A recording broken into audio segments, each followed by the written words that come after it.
Hi, my name is Yannick from Movo Evolution.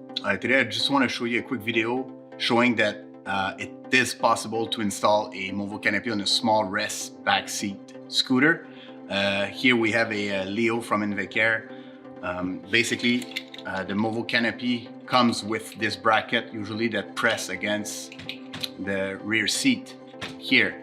But for short seat like this one, there's a little trick. It takes 5 seconds to do, and it will bring the stability as strong as if you were using this bracket.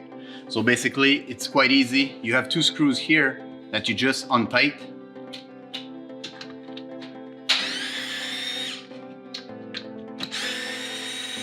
And this part here, this is one piece.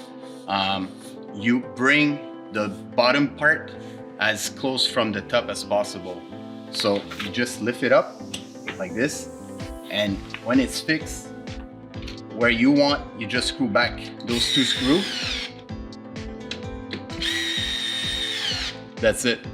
You will notice that the canopy went from like this to this, and it's as stable as if you were using this bracket here on a larger seat.